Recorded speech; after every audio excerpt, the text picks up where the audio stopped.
message. Il n'y en a pas d'autre. Ce n'est pas la peine de commencer à faire des grandes études bibliques pour essayer de montrer qu'on connaît la Bible, que nous sommes le peuple du Seigneur, et ceci, cela. Non.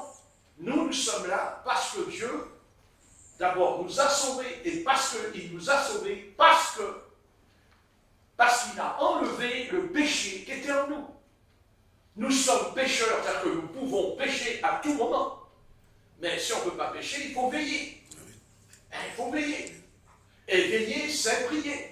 Car on ne peut pas veiller sans prier, et si on prie, c'est qu'on veille. Veiller, c'est quoi? Veiller, c'est comme un soldat.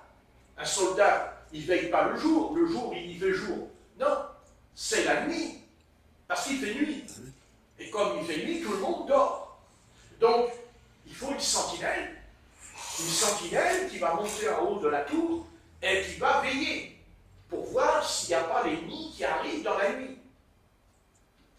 Donc vous savez, je vais vous dire quelque chose. Vous savez, l'Antichrist, je parie que c'est les païens qui le verront avant nous, l'Antichrist. Oui. Et que nous, on ne le verra peut-être pas, l'Antichrist. Vous savez pourquoi? Parce qu'on est tellement endormis qu'on ne sera pas capable de voir que c'est lui. Eh oui, et c'est sûr. D'ailleurs, qui vous dit qu'il n'est pas là? Qui vous dit qu'il n'est pas là? Qu'est-ce qu'on en sait que cet homme, il n'est pas là? Vous savez, pour dévoiler Satan, il faut d'abord passer beaucoup de temps dans la prière. Et pour chasser Satan, il y a aussi autre chose qu'il faut faire. C'est jeûner. Parce qu'en Occident, jeûner, ce n'est pas la tasse de thé, ici, dans notre pays. Parce que l'église de l'Occident, parce qu'il y a l'église au Proche-Orient, il y a l'église, vous voyez, dans chaque continent, il y a l'église. Mais nous sommes un continent, qui fait partie d'une prophétie biblique. Nous ne sommes pas un continent, on n'est pas l'Amérique, on n'est pas la Chine, on n'est pas, comment l'expliquer, nous sommes un continent qui s'appelle l'Europe. Et l'Europe, ce n'est pas l'Amérique, et l'Amérique, ce n'est pas l'Europe. Parce que l'Amérique, ce n'est pas l'ancien empire romain. Parce que la Chine, ce n'est pas l'ancien empire romain. Parce que les autres pays ne font pas partie, ou ne font plus partie, ou ont fait partie de la statue que Daniel a expliquée au roi Nebuchadnezzar. N'est-ce pas? Et nous savons que la statue est composée de 4 empires. Le premier, vous le savez, c'est Babylone. Le deuxième, c'est les Médo-Perses. Le troisième, c'est les Grecs. Et le quatrième, c'est l'Empire romain. Et la Bible est très claire. L'Apocalypse est très clair. La Bible dit que le 4e empire est une bête qui a une corne qui dit qu'il sera semblable à un agneau, n'est-ce pas? Semblable à un agneau. Et nous savons que cet empire, c'est l'Europe. Que l'Antichrist viendra, sera en Europe. Et que nous le voulions ou non, la Bible dit qu'il a une cité qui lui appartient. Et la Bible dit que cette cité, c'est le Vatican, c'est Rome. Pourquoi? Parce qu'elle est assise sur cette colline. Et la Bible dit que Rome est bâtie sur cette colline, en dessous. La Bible ne se trompe jamais. Et la parole du Seigneur est claire. Les autres pays auront affaire à lui, parce qu'il étendra son pouvoir, il va étendre sa puissance sur le monde entier. Mais le centre de son trône, c'est l'Europe, c'est-à-dire notre pays, c'est-à-dire même la France. Parce que, vous savez, il y a des choses qu'on ne peut pas faire autrement. Et même si on ne peut pas y croire, eh bien, on n'y croit pas. Mais moi, je ne crois que ce que la Bible dit. Maintenant, pour comprendre la Bible, il faut d'abord passer beaucoup de temps dans la prière pour recevoir un esprit de révélation. Parce que, vous savez, c'est bien beau de raconter que les prophètes ont eu des visions, ils ont eu des songes, que l'apôtre Jean a eu des visions dans l'Apocalypse. Mais excusez-moi, vous croyez que l'Éternel, le Seigneur, a envoyé tout ça à ses hommes parce que Dieu a dit, toi je t'aime beaucoup, alors je vais te donner des visions. Non, c'est parce que ces hommes étaient consacrés à l'Éternel. Parce que ces hommes passaient beaucoup d'heures, beaucoup de jours, passaient beaucoup de nuits à prier le Seigneur dans leur vie privée, parce qu'ils gardaient une certaine communion profonde et intense avec lui. Et c'est pour ça que l'Esprit de Dieu pouvait s'emparer d'eux, se saisir d'eux, parce qu'ils étaient disponibles entre les mains du Seigneur. Vous savez, il faut arrêter de se gargariser comme ça d'illusions. Il n'y a pas d'illusion dans la Bible. La Bible, c'est un livre qui nous parle de la réalité. Et la Bible nous enseigne que dans cet univers, il y a deux personnages. Le premier, c'est le Seigneur, et le deuxième, c'est le diable. Et que tous les deux, ils ne sont pas d'accord du tout. Et que la guerre est déclarée depuis le commencement des temps entre les ténèbres et la lumière. Mais Dieu a toujours voulu, il croit Dieu, que l'humanité pourrait, si elle le veut, eh bien, se pencher vers le Seigneur, en lui disant, Seigneur, on va pencher vers toi, on va se tourner vers toi, parce que, regardez, ce qui se passe aujourd'hui, même les Nations Unies ne sont même pas capables de résoudre les problèmes de guerre, parce qu'ils n'ont pas encore compris que celui qui se tient derrière, c'est le diable, que c'est Satan l'instigateur, que c'est Satan qui pousse les hommes à construire, à faire des armes criminelles, meurtrières, afin de se détruire. Et nous le savons. Nous le savons ce que le diable peut faire. On n'est pas fou à ce point-là de ne pas comprendre ce que l'esprit satanique peut faire, n'est-ce pas? Vous savez, même en ayant les documents, on a des documents de la Première Guerre mondiale. Mais enfin, on a les documents. Tous les jours, même le président, les chefs d'État, ils n'ont qu'à prendre les documents de la Première Guerre mondiale. Ils n'ont qu'à regarder ce qui s'est passé en 14-18. Et ils peuvent voir, il y a les preuves. Quand on parle de la guerre de 100 ans entre l'Angleterre et la France, on le sait, parce qu'on a des documents. Mais on n'a pas de film, on n'a pas d'images, on n'a pas des images, on a simplement des documents.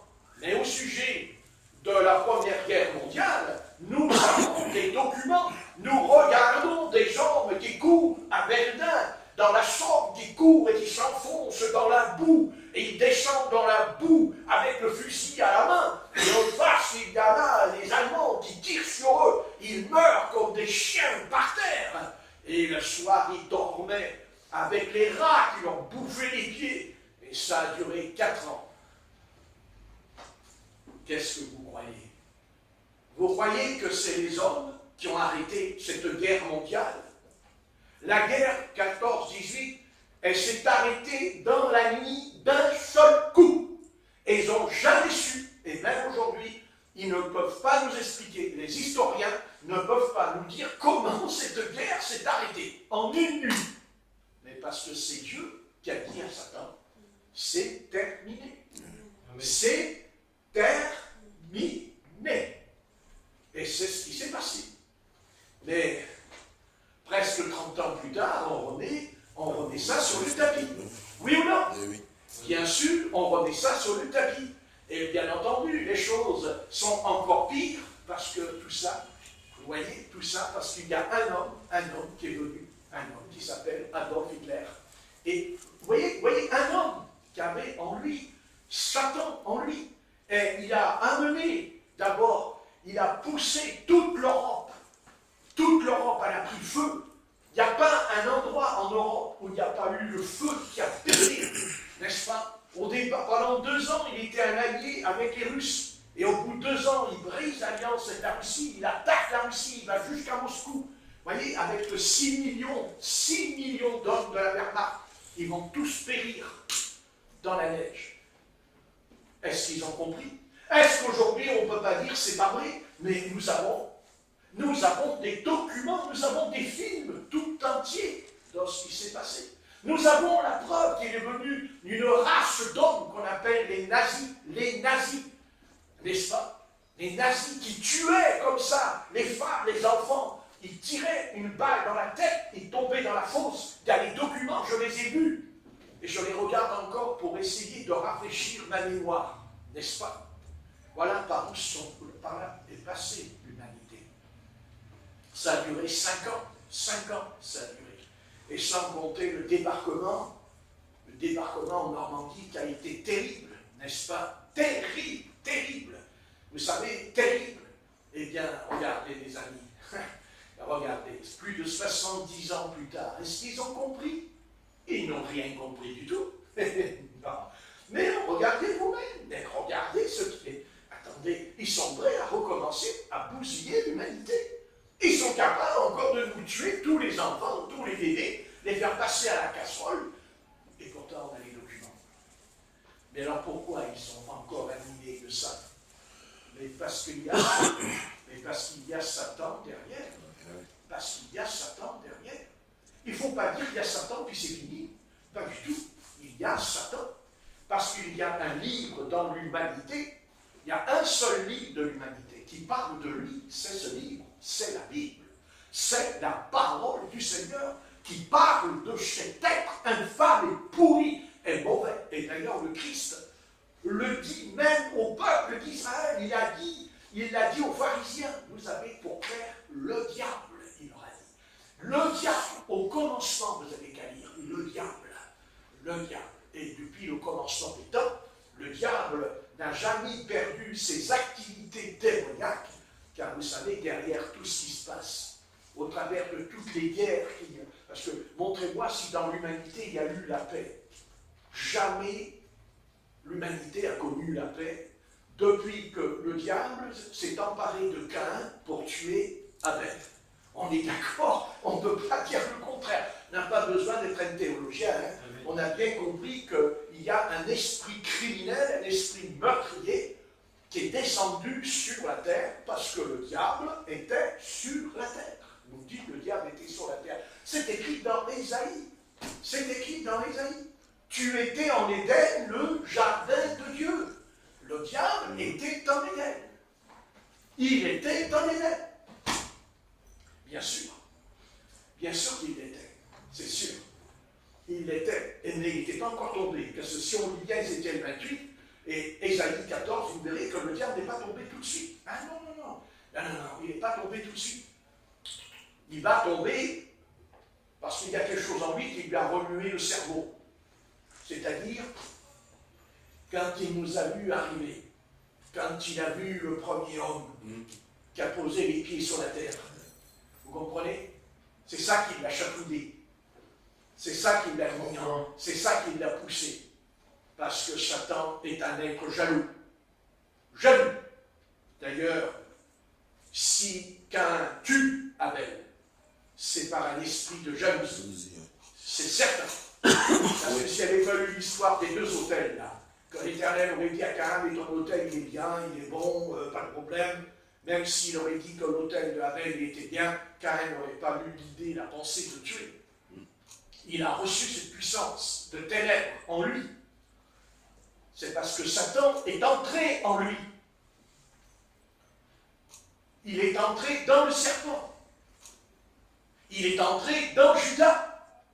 C'est écrit dans Jean 13, chapitre 13. Il entre dans Judas. Mais à chaque fois qu'il entre, c'est pour faire une œuvre de destruction. Quand il entre, c'est quoi? Quand il entre, c'est pour faire le bien? Non. Quand il entre, c'est pour faire le mal. Parce qu'il est le mal, incarné en lui. Parce que il n'a pas toujours été Satan. Il n'a pas toujours été. Il a été un chérubin protecteur, Ézéchiel 28. Il dit même chérubin d'onction. C'est écrit, chérubin d'onction. Satan, il était loin. La Bible dit, le sceau a été... Il a reçu le sceau, c'est écrit, de la perfection en lui. Est-ce que vous vous rendez compte que ce chérubin était loin comme le Seigneur? Il était loin du Saint-Esprit. Oui, seulement voilà. Monsieur, je dis monsieur parce que le Seigneur a dit que tu n'es pas Dieu, mais tu es un homme. Donc un homme, c'est monsieur. Et monsieur a dit au fond de sa tête qu'il voulait prendre la place du Seigneur. Il a dit, tu dégages, et moi je m'assois sur ton trône. Mais le Seigneur lui a dit, reste à ta place, parce que si tu ne restes pas à ta place, elle va sauter aussi. Et il va sauter aussi.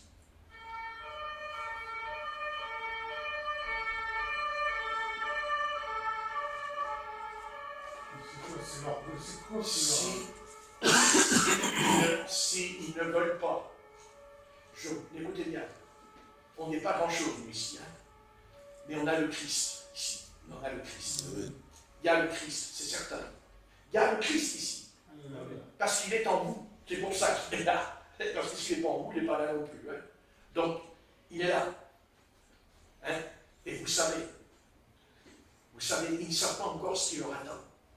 Parce que ce que vous voyez, le Christ a dit, c'est le commencement des douleurs. Et il a dit, ça ne sera pas encore la fin. Donc, qu'est-ce que ça sera? La fin. Écoutez, j'aimerais comprendre dans Matthieu 24 ce que le Maître a déclaré à ses apôtres au sujet de la fin des temps. Mais, vous savez, c'est pas parce que le Christ a dit qu'il y aura tous ces grands malheurs qui s'abattent. Le Seigneur, lui, quand il part dans l'Apocalypse, il arrivera ceci, il arrivera cela, il va vous tomber ça sur la coin de la figure. Mais le Seigneur, lui, dit, mais moi, j'existe. Moi, je suis là. Moi, quand je vous parle de tout ce qui va vous arriver, c'est parce qu'il y a aussi un ennemi, il y a un adversaire dans l'univers. Et moi, je ne fais pas des reproches. La seule chose que je vous reproche, c'est d'aller dans le péché. C'est ça que je vous reproche, c'est de vivre dans le péché. Mais là encore, vous n'êtes pas obligé de vivre dans le péché. Parce que l'humanité ce soir, ce n'est pas la même humanité qu'il y avait dans l'Ancien Testament. L'Ancien Testament, c'était une alliance de lois, c'est des lois et des lois et des lois. Mais nous, cette humanité, elle n'est pas sous la loi de Moïse. Elle est sous la loi de la grâce de Dieu. Parce que son Fils est venu mourir en tant qu'agneau, en tant que rédempteur, pour prendre notre place. Le peuple d'Israël, pour que ses péchés soient pardonnés, il fallait aller voir le sacrificateur, le prêtre. Il fallait même que le souverain sacrificateur entre une fois par an dans le lieu très saint. Mais c'était lié pour le pardon des péchés du peuple d'Israël. C'était pour rendre témoignage de l'amour du Seigneur. Dieu n'a pas suscité Israël pour punir les nations. Dieu a fait venir, Dieu a appelé le peuple d'Israël. C'est-à-dire que ce n'est pas Israël qui l'a appelé, c'est qu'il a dit à Jacob, ton nom, c'est plus Jacob. Ton nom, c'est Israël. Mais quand Dieu appelle Israël, c'est pour qu'il soit la lumière, pour que ce peuple soit la lumière des nations, pour que ce peuple éclaire les nations, par sa conduite, par son comportement, par son attitude. Mais au sein même de la loi, il fallait le sacrifice. Il fallait apporter un agneau, il fallait apporter un taureau, il fallait même apporter un oiseau pour ceux qui étaient pauvres. Il fallait le sacrifice, il fallait la rédemption, il fallait le pardon des péchés pour vaincre les Cananéens, pour vaincre les Jébusiens, pour vaincre les Philistins. Il fallait que le sang de l'animal soit versé sur l'autel du jugement. Parce que le jugement, c'est l'autel. S'il y a le jugement, c'est qu'il y a un autel quelque part. D'ailleurs, c'est ce que Abel avait compris. Abel a compris. Caïn n'a rien compris. Il a fait un autel de quoi? Il a fait un autel de religion. Il t'apporte les légumes, les trucs de la terre. Mais oui. Mais l'Éternel, il a dit à Adam et à Ève, la terre est maudite. Dieu a maudit la terre. Alors comment Dieu pouvait bénir quelque chose que Dieu a maudit? Mais Abel, lui, il n'apporte pas. Il n'apporte pas le produit de la terre. Il n'apporte pas le produit que Dieu a maudit. Il apporte l'agneau, c'est-à-dire Christ, qui ôte le péché du monde. C'est le péché. Il fallait enlever le péché. Et si Abel n'avait pas offert un agneau sur l'autel, l'humanité aurait disparu. L'humanité aurait disparu, il n'y aurait plus d'humanité. Si Abel n'avait pas fait ça, l'humanité s'était foutue. Foutue. Mais il a reçu la révélation. Parce qu'Abel, c'était un type de Christ. Vous comprenez? Parce qu'il y avait l'onction de Christ sur lui. Et il a reçu la révélation. Il avait compris que ses parents avaient péché dans le jardin d'Éden. Il l'a compris. Il a compris Et bien sûr qu'il l'a compris. Quand Adam et Ève tombent dans le péché, quelle est la première chose qu'ils vont dire au Seigneur? Qu'est-ce qu'ils vont dire au Seigneur? Quand le Seigneur descend le soir dans le jardin, n'est-ce pas, dans le vent, là, il descend dans le vent. Hein, il dit, Adam, Adam, où es-tu? Et il dit, je me cache. Mais l'Éternel lui dit, pourquoi tu te caches? Il lui dit, as-tu désobéi? As-tu été rebelle contre le commandement? Il dit oui. Et il dit, je suis nu. Vous voyez? Mais est-ce qu'Adam et Ève a attendu que l'Éternel les habille? Est-ce que Adam et Ève ont dit, on va attendre que l'Éternel nous donne un habit? Ce que l'Éternel fera, puisqu'il l'habillera. N'est-ce pas? Il l'habillera non pas de feuilles de figuier, mais de peau d'animal. La peau d'un animal. Donc, c'était quoi? C'était le Christ. C'était la venue que Christ allait venir pour le pardon des péchés.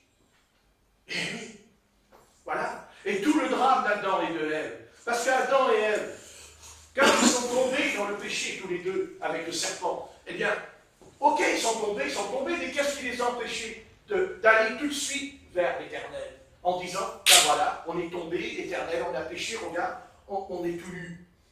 Mais tous les deux, ils vont mentir. Ils vont mentir, ils mentent à l'Éternel. Ils mentent à l'Éternel. Qui t'a appris que tu es nu? Mais qui t'a appris que tu étais nu? Mais c'est un menteur, parce qu'ils étaient habillés, c'est marqué qu'ils se sont habillés tous les deux. Et il dit qu'ils se sont cachés les parties impures de la carrière. Les parties impures se cachent. Qui leur a dit que c'était impur?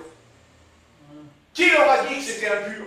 Puisqu'ils ne savaient pas que c'était impur. Ils ne le ressentaient même pas qu'ils étaient dans l'impureté quand ils étaient dans le jardin d'Éden.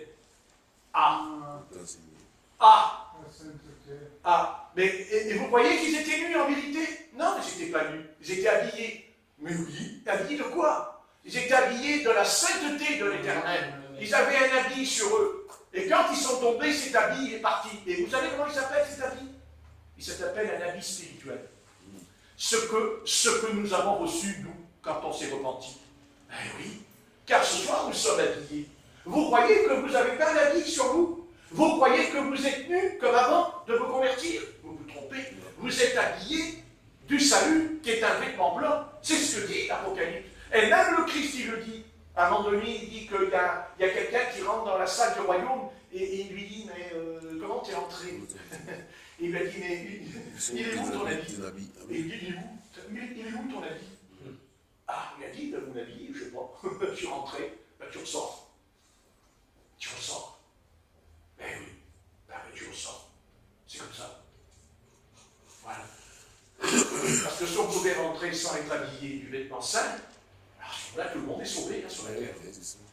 Et alors, on peut vivre dans le péché jusqu'au cou, alors tous les jours. Hein. C'est pas comme ça que ça fonctionne. C'est pas ce que dit l'Écriture sainte. C'est pas ce que dit ce livre. Donc, ils ont menti. Ils ont dit, nous sommes nus. Mais ils ont menti, c'est habillé. Ben oui, c'est habillé. Ben oui, c'est habillé. Eh oui, ils ont menti. Mais bien sûr qu'ils ont menti. Ben, ils ont menti comme Ananias et Saphira. Après tout, est-ce qu'un péché n'engendre pas un autre péché? N'est-ce pas, bien aimé? Oui, c'est la vérité ce que je dis ce soir. C'est pas que c'est pas ce que j'ai dit, mais c'est ce que je dis. Ben, je dis la vérité quand même. Un péché nous conduit à un autre péché. Mais ça, on le sait tous, puisqu'on a vécu comme ça pendant des années. Hein? Bon, parce que, excusez-moi, les grands péchés, on ne les a pas fait tout de suite, on en a fait des petits avant. Quand on était gosse, on avait des petits mensonges à nos parents, des petits trucs par derrière. Enfin, bon, et au fur et à mesure qu'on a grandi, hein?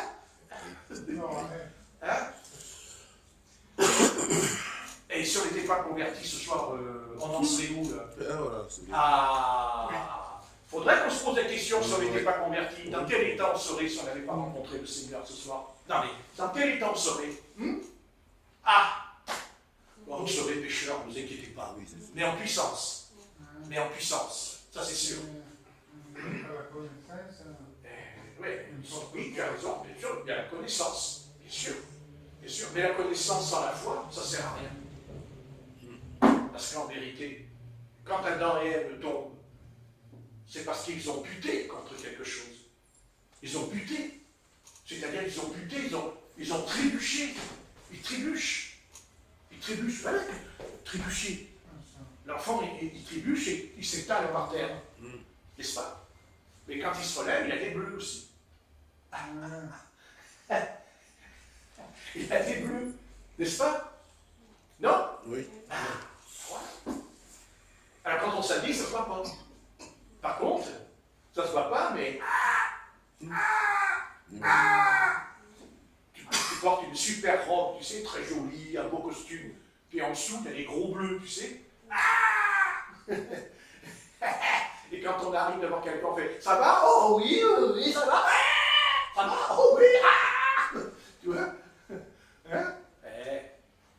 On est tous pareils. Hein? On est comme ça. Hein? On est comme ça. Wow. Ouais, c'est bon, hein? Je ne vais pas rajouter. Donc, voilà, c'est comme ça. Ils ont toutes les preuves. Ils ont toutes les preuves. Ils ont toutes les preuves. Mais voyez, vous savez, le plus grand péché qu'ils sont en train de commettre en ce moment, le plus grand péché, pour moi, c'est mon idée là. Mais je crois que le plus grand péché, c'est qu'ils veulent ignorer. Ils veulent ignorer l'histoire. Ils veulent ignorer ce qui se passe.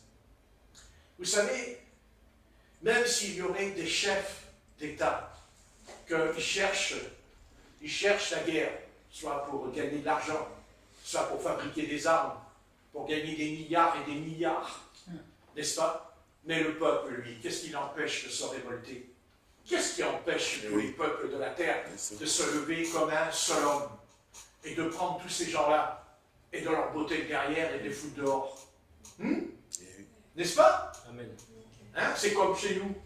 Depuis 2017, les caisses se sont vidées. Mais de 2017 à 2024, il n'y a personne qui a dit on arrête les frais là. Il y a 3 partis politiques, il n'y en a pas un qui a bougé. Il n'y en a pas un qui a bougé et qui a laissé faire ce qu'il veut, ce bonhomme, qui a fait ce qu'il a voulu. N'est-ce pas? Ben là c'est pareil, ça recommence. Et ça a toujours été la faiblesse de l'humanité. Toujours.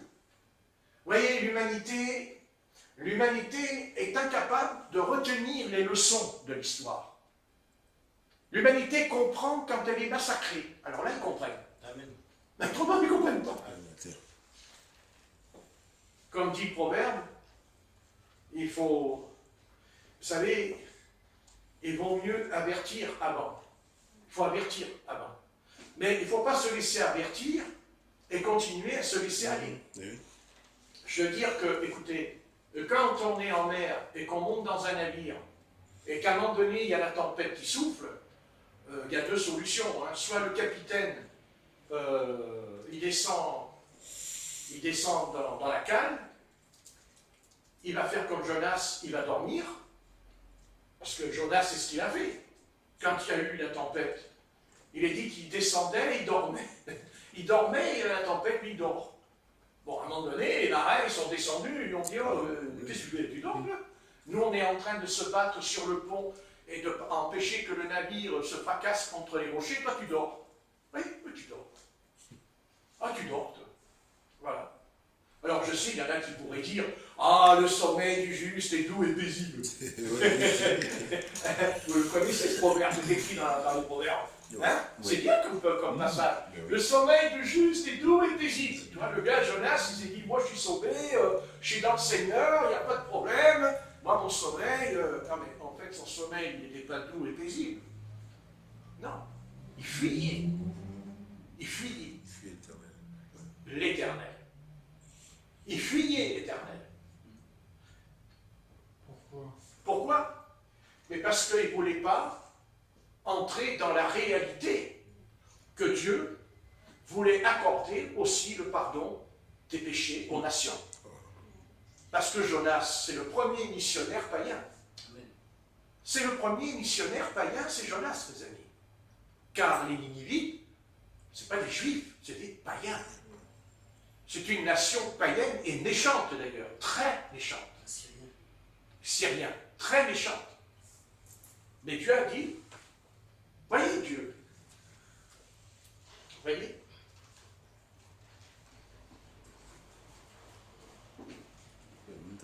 Pourquoi le Seigneur il a envoyé Jonas? Pourquoi? Et parce qu'il y allait y avoir un tremblement de terre. Ça sera le message qu'il va crier quand il arrivera à Ninive. Et il dira 40 jours et 40 nuits. Et Ninive sera détruite.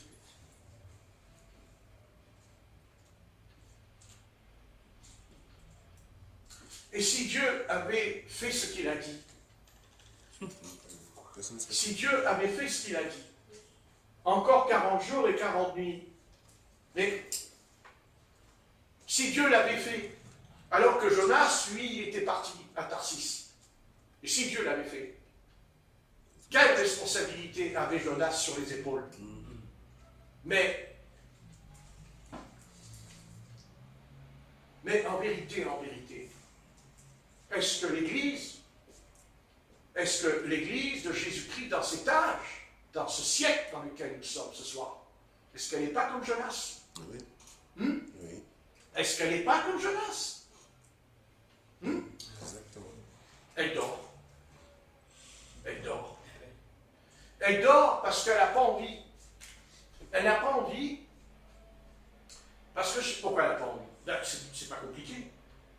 Elle n'a pas envie parce que l'Église, en fait, elle est contaminée par le même virus que les païens. C'est-à-dire, je m'en fous. Je m'en fous. Du moment que moi, mon Seigneur, me donne à boire, à manger, une maison, une voiture, tranquille. Ben si.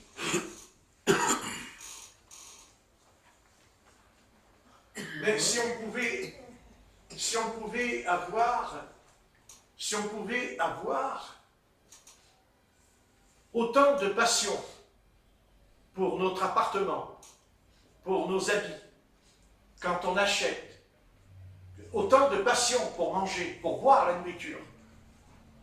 Et Dieu sait que nous ne mangeons pas n'importe quoi. Attention, on est... Ah non, on ne mange pas n'importe quoi. Attendez, on mange comme il faut. Hein. Bon, le Seigneur ne nous interdit pas de manger. Mais si on avait autant de passion qu'on en a pour nos affaires personnelles, il y en aurait des pécheurs qui seraient sauvés ce soir. Mais en fait, ça ne nous intéresse pas. Ça ne nous intéresse pas. Alors vous dites, alors comment on fait pour sauver les pécheurs? Il faut qu'on aille dans la rue, crier là comme des fous? Non. Non. Pour sauver les pécheurs, il faut d'abord que nous-mêmes, nous nous plaçons devant le Seigneur en disant, Seigneur, sauve-moi, moi d'abord. Peut-être tu me diras, mais Patrick, moi je suis sauvé. Mais es-tu sauvé de ton égoïsme? Es-tu sauvé que tu es un égoïste? Es-tu sauvé que tu penses qu'à ta peau? Es-tu sauvé que tu penses qu'à tes propres affaires qui t'intéressent? Mais, et les affaires du Seigneur, ça t'intéresse les affaires du Seigneur? Amen. Ah. Hein? Seulement, il ne faut pas mettre la charrue avant les bœufs. Alors, on met d'abord les bœufs, les charrues après. C'est-à-dire qu'avant de s'engager, il faut d'abord, ce que dit le Seigneur, entre dans ta chambre, ferme ta porte et prie. Demande-toi, tu dis, ouais, je prie. Ah, j'ai prié. J'ai prié. J'ai prié aujourd'hui. Non. J'ai prié, il n'y a pas de problème. Non, mais non, mes frères, j'ai prié. J'ai fait, bonjour Seigneur, comment tu vas? Tu vas bien? Merci Seigneur, gloire à ton nom. Merci. Ah, c'est terminé. Hop. Si, c'est comme ça que ça se passe. Écoutez, ça se passe dans des millions de chrétiens, c'est ce que je dis ce soir. Mais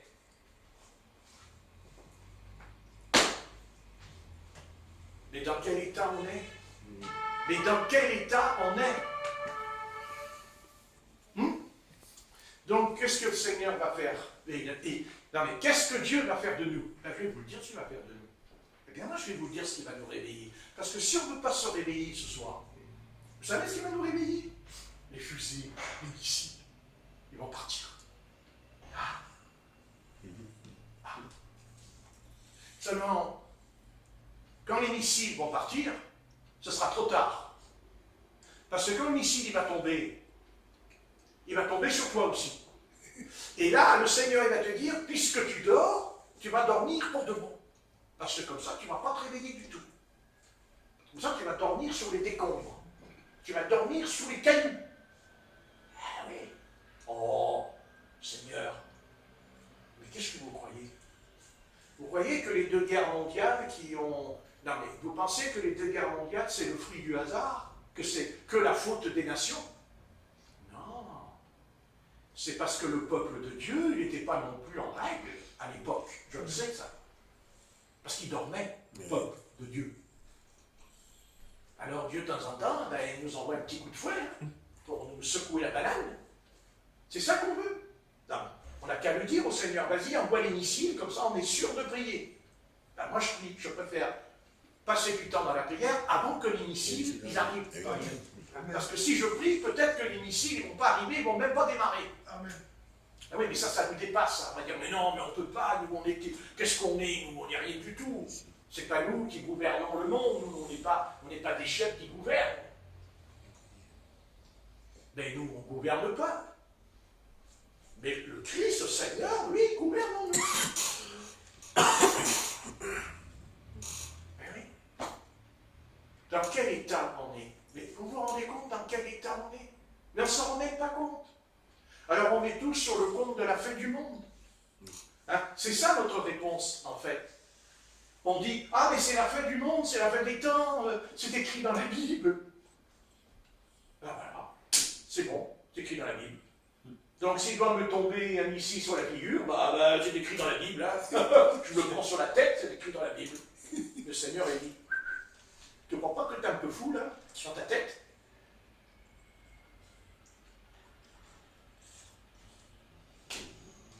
C'est pas le Seigneur qui veut envoyer ça. Qui a dit que le Seigneur voulait envoyer les missiles? C'est Satan. C'est pas le Seigneur qui a créé les missiles. C'est pas le Seigneur, c'est pas lui qui a fait ça. C'est Satan. Mais pourquoi il a fait ça? Mais pour détruire l'humanité, pour en finir avec elle. Mais pourquoi il va en finir avec elle? Parce que lui, il sait très bien ce qui va lui arriver. Ça fait. Eh oui. Et monsieur, lui, eh bien, il veut aller plus loin avec nous. Parce que là, ce que je dis ce soir, c'est un côté humain. Mais il y a un autre côté. Le côté spirituel. Et ce côté spirituel, c'est que l'adversaire, il veut emmener le plus d'âmes avec lui. Ah, mon âme.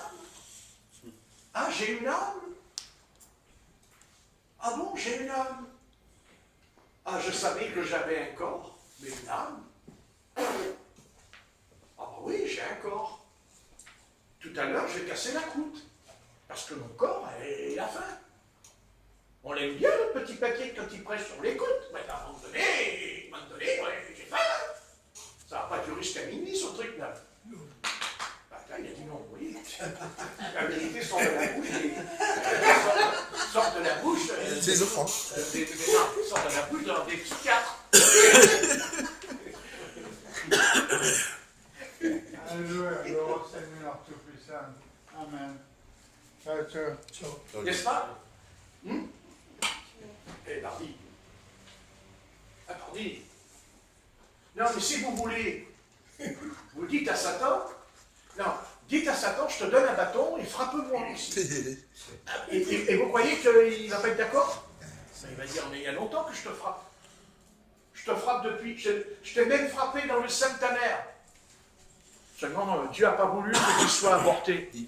Parce que tu aurais pu être avorté, tu ne le sais pas. Alors, qui te dit que tu ne sais pas que tu aurais pu être avorté? Tu n'en sais rien. Ah. Et il y a combien de bébés qui sont avortés et qui meurent dans le sein d'une maman? et qui pourtant un jour, qui vous dit qu'ils n'auraient pas un corps comme nous? Ils auraient un corps comme nous. Ils auraient un nez, un visage, des yeux différents même de nous. Vous vous rendez compte à quoi Satan s'attaque dans la création de Dieu? Quand le bébé il est tué dans le ventre de la maman, et si on ne le tue pas, il va sortir. Mais ce bébé, il va devenir une jeune fille. Il va devenir un jeune homme. Avec un corps comme le vôtre. Là, votre corps. Vous avez un corps qui n'est pas le même que le mien. Moi, j'ai un corps qui n'est pas le même que le vôtre. Bien sûr, c'est la même origine. C'est le péché, notre corps. Il vient du péché. On est d'accord. Sauf le Fils de Dieu. Pas lui. Pas lui. C'est le seul homme qui n'a pas le péché. C'est Jésus-Christ de Nazareth. Le Fils de l'homme. Mais autrement, tout le reste de l'humanité est né dans le péché. Est corrompu d'entendement. Eh oui. Mais quand on tue le bébé, mais le bébé, si par exemple Cindy, la maman, elle aurait avorté Cindy, est-ce que Cindy, on la verrait? Est-ce qu'on verrait Cindy avec ses petits cheveux là, bouclés, son petit regard? On n'aurait pas Cindy au milieu de nous. Mais du moment que, mais si elle n'est pas venue, on ne va pas y penser. Mais il faut y penser que si c'était arrivé, comment elle aurait été, comment elle aurait fait. Mais ça, c'est pas que Cindy, c'est des millions et des millions d'êtres humains. C'est-à-dire avec une âme. Avec une âme. Et heureusement que le Seigneur a dit que le royaume de Dieu appartient aux petits-enfants. Donc c'est sûr que l'âme qui est dans le petit-enfant, le Seigneur la prend, elle est sauvée.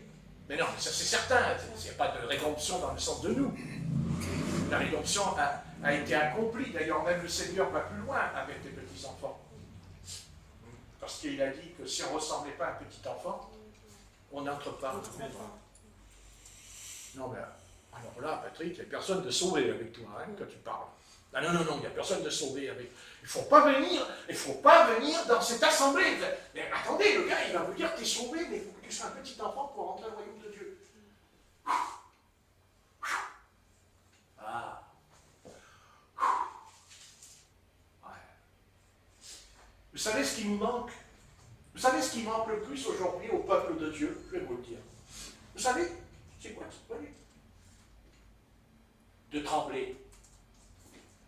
De trembler. On en a des tremblements de terre, nous. Mais l'apôtre Paul, il en avait. Hein. Parce qu'il a dit, je prêche avec crainte et tremblement.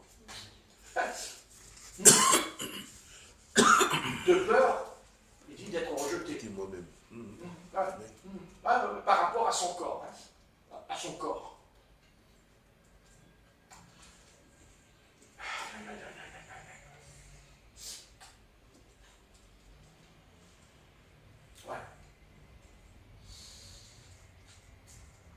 C'est un drôle d'évangile qui est annoncé, hein. Un drôle d'évangile qui est prêché aujourd'hui. Mais bon, écoutez, chacun rendra des comptes au Seigneur, encore plus ses prédicateurs. Ça, c'est encore pire, parce que eux, c'est pire. Eux, c'est pire. C'est pire. Mais bon. Voilà. De toute façon, je vais arrêter parce qu'il est quand même 7 heures, hein. C'est bon, 7h10. Ben bon, de toute façon, on ne va pas tourner en rond, on ne va pas commencer à se faire des idées. La seule chose qui est importante, c'est ça. C'est écrit dessus.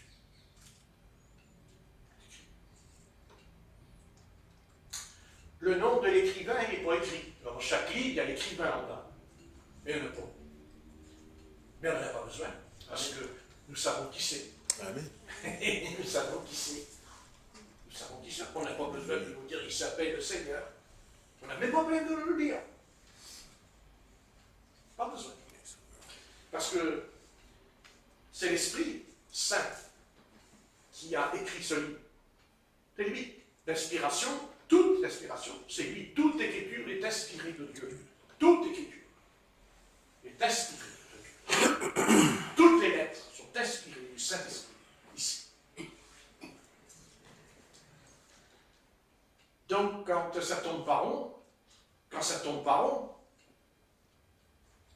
même si on a attrapé la grippe, ou on a attrapé l'angine, on a attrapé le rhume, on a attrapé des courbatures, tout le bazar, on a mal aux yeux, on a mal au nez, on a la rate qui se dilate. De toute façon, nous savons très bien que quand ça tourne pas rond, on a encore le réflexe d'ouvrir le livre, de l'ouvrir, et de lire un passage. Et de toute façon, un seul verset nous remet en question. Amen. Quand on le lit attentivement, on est obligé. Et c'est pour ça que les païens ne veulent pas la lire. Parce qu'il faudrait réfléchir et dire pourquoi vous ne voulez pas lire la Bible. Pourquoi vous êtes prêts à lire tous les livres de philosophie scientifique? Mais pourquoi ça, vous ne voulez pas le lire? Pourquoi? Qu'est-ce qui vous pousse à ne pas vouloir le lire? Pourquoi vous êtes prêts à lire tous les romans qui sortent dans les librairies, les romans? Pourquoi vous êtes d'accord pour lire les livres sur la science, sur médicale, tout le reste? Pourquoi vous vous cassez la tête en étudiant les plantes, toutes les plantes et tout? Pourquoi vous arrivez à passer des heures et des années dessus? Pourquoi pas la Bible? Pourquoi vous ne voulez pas lire la Bible? C'est quand même mystérieux, hein? Qu'est-ce qui vous a fait ce livre? Mais qu'est-ce qui vous a fait ce livre? Mais disez-le. Qu'est-ce que ça vous coûte de le lire? Qu'est-ce que ça vous coûte de le lire? Écoutez, c'est gratuit. Parce qu'un vrai croyant, il donnera la Bible. Il donnera la Bible à ceux qui en a pas. Même pas ceux qui ont les moyens, on leur donne un évangile. Parce qu'on veut qu'ils le lisent tout de suite. On ne dit pas que tu le liras demain, après-demain. Mais il y en a combien qu'on leur a donné la Bible, qu'on leur a donné l'évangile? Et quand ils sont rentrés à la maison, ils la posent sur la table de nuit ou la foutent dans le tiroir pendant des années. Et ils n'ont jamais lu. Mais quand ils meurent, quand ils arrivent dans l'au-delà et qu'ils comparaissent devant le trône du jugement, Dieu leur dit, tu ouvres ton tiroir. Parce que Dieu leur montre le tiroir. C'est comme un film. Dieu leur montre le film de la vie. Et à un moment donné, Dieu dit, va dans ta chambre, ouvre le tiroir. Parce que le pécheur, lui, il va essayer de se justifier, de se défendre. Il dira, ah mais oui, mais Seigneur, tu ne m'as pas parlé, tu ne m'as rien dit. Moi, je ne suis pas au courant. Eh ben, je ne savais pas que tu existais. Mais je ne savais pas, moi, que c'était vrai qu'il y avait la Bible. Et Dieu lui dit, ouvre le tiroir. Et dedans, qu'est-ce qu'il voit, la Bible? Ou le Nouveau Testament dans le tiroir? Il dit, ben alors, mon ami, pourquoi tu me dis que je ne t'ai pas donné la Bible? Pourquoi tu ne l'as pas lu? Pourquoi dans ta bibliothèque, il y a plein de livres, de romans, il y a plein de livres, il y a plein de livres dans ta bibliothèque? Et pourquoi la Bible, elle est dans le tiroir? Et pourquoi tu mets même la Bible? Pourquoi tu mets la Bible dans la bibliothèque au milieu de tous les livres? Et pourquoi tu ne le prends jamais, ce livre? C'est qu'il y a bien une force. Il y a une force qui t'empêche. Qui t'empêche. Qui t'empêche. Il y a quelqu'un qui t'empêche. Par exemple, je suis empêché de prendre mes biscottes là, pour manger tout à l'heure. Je suis empêché de remettre les biscottes. Je ne suis pas empêché pour prendre les biscottes. Et pourquoi, et même si je ne suis pas empêché, pourquoi il y a un ralentissement? Pourquoi on est ralenti? Pourquoi le lundi on apprend, et puis le mardi d'un coup on n'a plus envie, on ne sait pas, on n'a pas envie. D'un coup.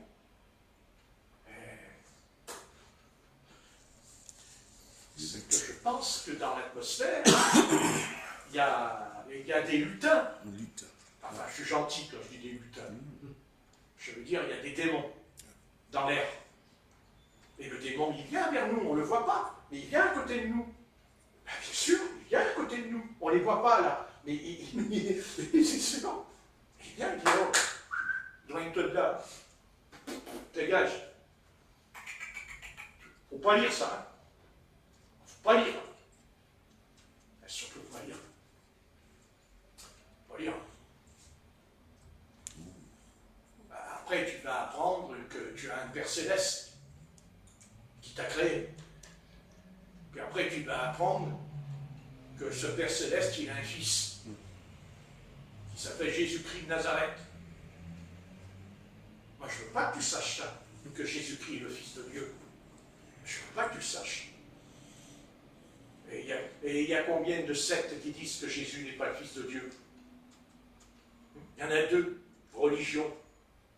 Il y en a deux grandes religions. Le judaïsme et l'islam. C'est pas des... Pourquoi? Ce n'est pas des sectes, ça, peut-être? Qu'est-ce que dit l'apôtre Jean au sujet des sectes? Celui qui n'apporte pas le Père est le Fils, est un antéchrist. Ce n'est pas une secte, peut-être? Oui. Ah.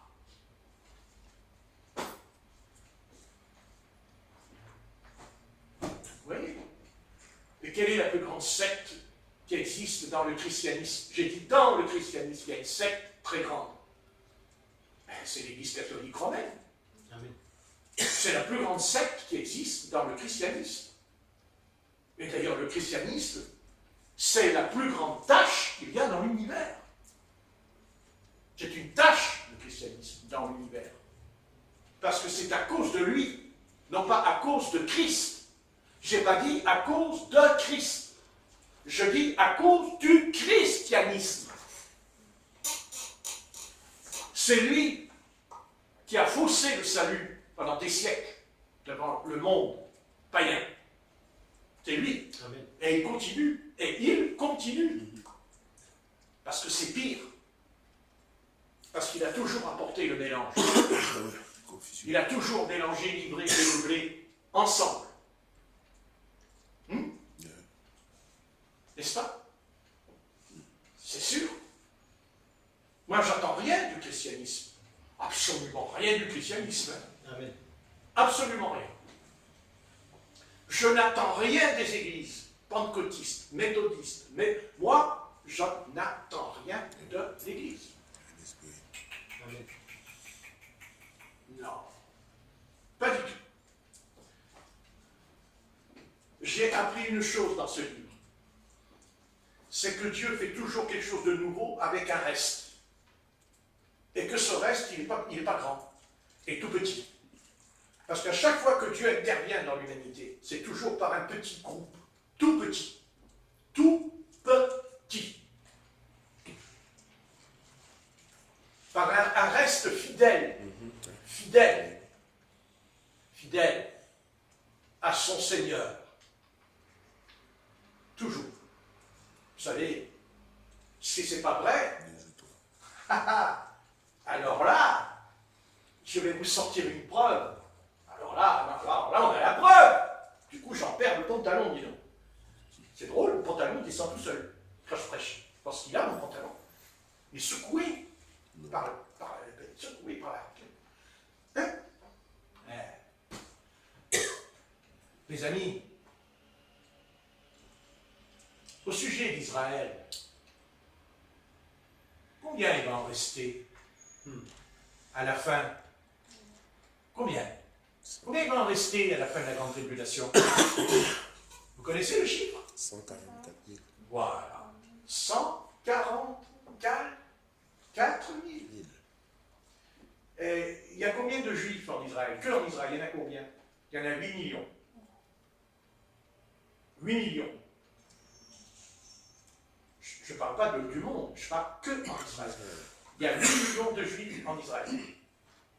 Et la Bible nous dit qu'il n'en restera que 144 000. Et je ne vous parle pas de tous les juifs qui sont dispersés dans le monde entier. Ça ne fait pas beaucoup, hein? C'est beaucoup, 144 000?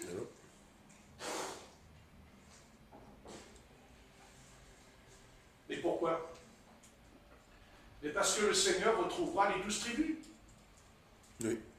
12 tribus. Oui. Les 12 tribus qui seront fidèles. Mais fidèles à une maison. À une maison. La maison de Juda. La maison de Juda.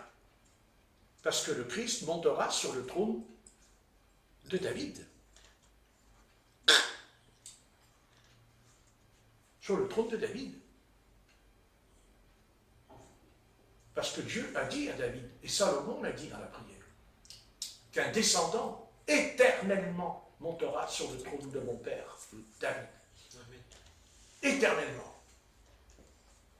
Alors vous savez, avec leur petite guerre là, qui remue la planète là, en Israël, ça, c'est du petit lait. Parce que s'ils savaient ce qui les a... Parce qu'ils ne savent pas encore ce qui les attend. Vous savez, ils ne savent pas encore. Parce que même s'ils réussissent à calmer le jeu, comme ils disent, ok, mais ils oublient une prophétie. Ils oublient une prophétie. Elle est dans Zacharie. Jérusalem, Jérusalem, tu seras une pierre pesante pour toutes les nations. Et les nations se heurteront contre la pierre. De fait, se heurteront contre la pierre. Heurter. Alors, le programme n'est pas fini. Il n'a même pas commencé encore.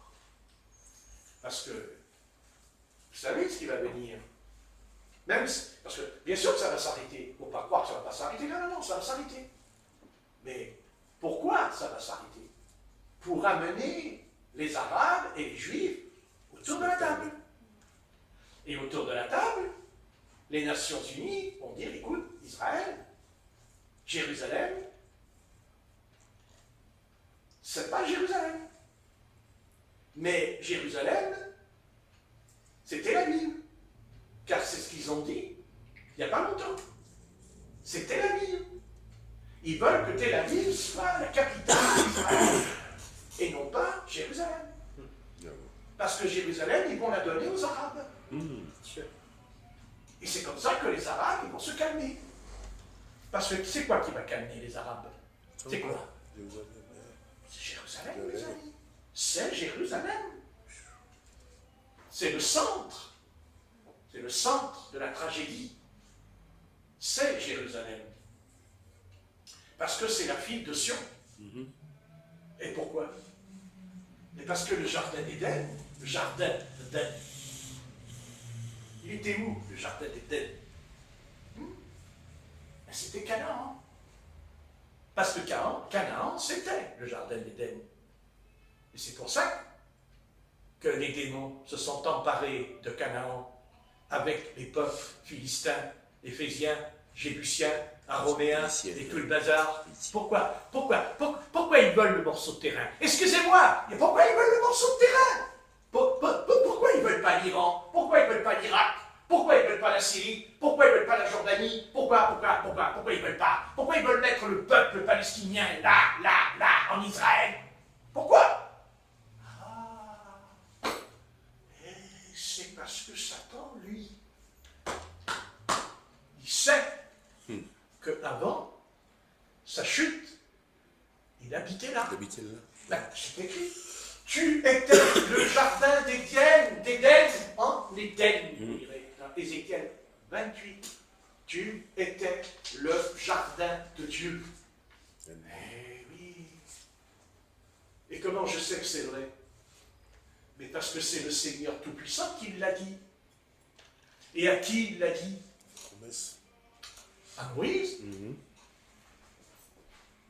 Ôte tes souliers, car la terre sur laquelle tu es là est la terre sainte. Ok, la terre sainte. Que croyez-vous? Vous croyez que le déchaînement de la haine contre le peuple juif est simplement parce que c'est des juifs? L'enjeu est bien plus important qu'on ne pourrait le croire en cet instant dans notre âme. C'est un enjeu très important. C'est que Satan peut récupérer ce morceau de terre. Parce que tu étais le jardin de Dieu en Éden. N'est-ce pas? T'as qu'à lire. Ben, lisez le jardin de Dieu en Éden. Et lui, il veut récupérer le jardin. Il veut récupérer le jardin. Mais pourquoi? Attendez, mais pourquoi tant de guerre autour de ce tout petit morceau de terre? Non. Oui. Non mais, tout petit morceau de terre. mettre les Palestiniens dans la région? Vous avez vu l'Iran? J'ai dit non. Il n'y a pas de place. Il n'y a pas de place en Iran. Ah non, il n'y a pas de place. En Irak, il n'y a pas de place. Ah non, il n'y a pas de place. Il n'y a pas de place pour 2 millions de Palestiniens. Ils sont 2 millions.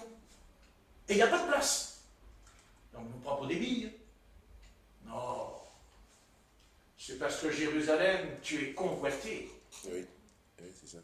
Et qu'est-ce que dit l'Éternel? Par ta beauté et ton éclat. Et qu'est-ce qu'il est dit au sujet de Satan? Il dit, par ta beauté, tu es tombé, astre brillant, fils de l'aurore. Dans Ésaïe 14, vous avez qu'à lire. Fils de l'aurore, astre brillant. Ça veut dire Lucifer, qui veut dire porteur de lumière. Porteur de lumière. Comprenez? C'est pour ça que le Messie le dérange. Parce qu'il a dit, je suis la lumière du monde. Du monde. Et Jésus-Christ, lui, il va plus loin avec nous. Et ça dépasse l'entendement. Celui qui marchera avec moi, aura la lumière de la vie éternelle. Amen. Vous voyez ce que je veux dire? Oui. C'est très clair. Le combat, la bataille qui se joue, d'ailleurs cette bataille, elle a un nom. Elle s'appelle Armageddon. Armageddon. Cette guerre mondiale aura lieu dans la vallée de Chiréel. Parce que l'Éternel rassemblera toutes les nations de toute la terre qui vont venir. Là. D'ailleurs, pourquoi il y a des casques bleus? Pourquoi il y a des casques bleus qui sont venus? Pourquoi? Qu'est-ce qu'ils font là? Qu'est-ce qu'ils font les casques bleus au Liban? Qu'est-ce qu'ils attendent?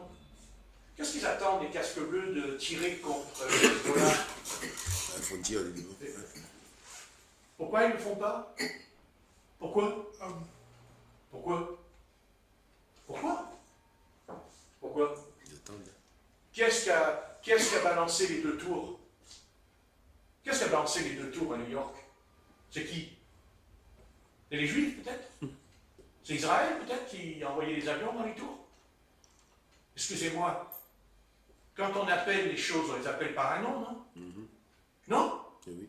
Tu es Jacob et ton nom sera Israël. Non? Qu'est-ce qui identifie le peuple juif? C'est quoi? C'est le mot Israël. Et que veut dire Israël en hébreu? Ça veut dire le prince de Dieu. Ça veut dire celui qui a vaincu. D'ailleurs, ils veulent jouer avec ce peuple. Ils veulent jouer avec Israël. Qu'ils jouent. Mais ils vont perdre. Ils vont perdre. Et pourquoi ils vont perdre? Mais parce que le Seigneur l'a dit. Israël, ça veut dire vainqueur. Et non pas vaincu. Donc à partir de là, quand le Seigneur dit à Simon-Pierre, il change le nom. Et Paul, pas changer son nom. Saul de Tarse, tu t'appelleras Paul. Non. Oui. Non. Si. C'est le nom qui va nous dire. Et nous-mêmes, notre nom sera changé. C'est écrit dans l'Apocalypse qu'on recevra un nom nouveau. On ne va pas rester dans le paradis avec le nom que nous avons. Nous allons recevoir un autre nom. On ne le connaît pas encore. Et c'est ce nom qui va nous identifier qui nous sommes. Alors s'ils veulent éviter de crever, parce que là, ils sont en train de crever, là. Ils sont en train de crever, un par un. Ils devraient se poser la question, là. Pourquoi ils meurent tous, les chefs? Pourquoi ils meurent tous, un par un? Ils ont eu le plus grand il y a 3 jours. Ils ont même montré la vidéo, vous n'avez pas vu? Il est assis dans son fauteuil, et d'un seul coup, il voit comment ça s'appelle ça, le drone qui arrive, il lance un bâton contre le drone, et d'un seul coup, bang, il s'écroule sur lui, il meurt, le gars. Il est assis dans le fauteuil. Il y a la vidéo dans cette formation, vous n'allez qu'à la regarder. Si vous ne regardez pas, vous n'allez pas savoir. Eh oui. En direct, ils nous ont montré comment il a été tué. En direct, on n'a jamais vu ça, on n'a jamais vu ça. On n'a jamais vu ça. Et alors, il y a tous les Palestiniens qui étaient assis devant l'écran. Il y avait un grand écran. Et tous les Palestiniens ils étaient assis devant l'écran. Ils ont vu leur chef mourir sur le fauteuil, en direct. C'est Israël qui a fait ça. Pour les calmer un peu. Quel est le peuple qui peut faire une telle chose, qui va vous montrer qu'il tue quelqu'un en direct et qu'il le passe à la télévision devant nous? Montrez-moi ça dans l'histoire. Même Hitler, il n'a pas fait. Mais Israël l'a fait. C'est un avertissement du peuple de Dieu. C'est Dieu qui avertit les peuples. Laissez tranquille le peuple juif. Laissez-le tranquille. Il ne vous demande rien, c'est pas vrai. Il ne vous embête pas, c'est pas vrai. C'est pas vrai. Le peuple d'Israël ne vous a jamais attaqué. Jamais Israël attaque. Ce n'est pas vrai. Il se défend parce qu'on l'attaque. C'est différent, c'est tout à fait différent. Alors laissez-le tranquille. Laissez tranquille le peuple juif. Laissez-les. Ils ont un petit morceau de terrain. Alors laissez-les tranquilles. Que ça peut vous foutre? En quoi est-ce que ça vous fout, ce petit morceau de terrain? Vous êtes complètement... Vous êtes dérangé du cerveau, les gars, là. Il vous manque il vous manque une bille dans la tête.